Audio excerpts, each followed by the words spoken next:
Ал қаштар мен пияншүктердің топ 10 рейтингі достар, енді арақты құй деп аямай құдық боп жосқы ішетін қалалардың тізімі ғой. Енді ұлттық статистика бюросының ресми мәліметі бойынша 10 орын бар, және оның бәрінен озып шыққан гран-приді алған қала да бар. Бұл тізімде енді арақты татау қатты ішетін қала ғой. Айына 58 мың теңге осы арақ шарапқа жұмсайды екен. Жалпы көрейік.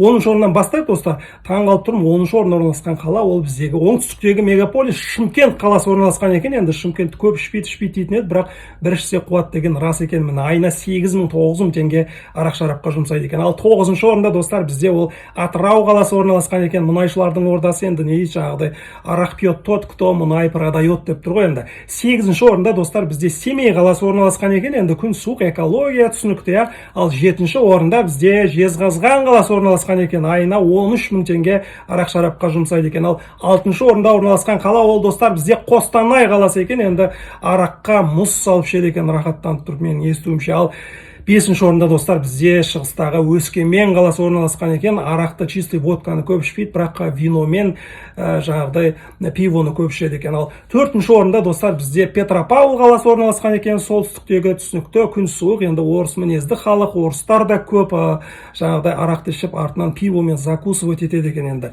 3-ші орында достар былайша айтқанда енді осы алқаштардың рейтингінде қола жүлдені алып отырған бізде ол Қарағанды қаласы екен достар. Айына 22 мың 23 мың теңге осы арақ шарапқа жұмсап жібереді екен. Ал 2-ші орында күміс жүлдені алып отырған тағы да солтүстіктегі достар біздің Павлодар қаламыз. Міне чистый былайша айтқанда самогон тұратын қала ғой. Ал 1-ші орында түсінікті енді оңтүстіктегі ең ірі мегаполисіміз.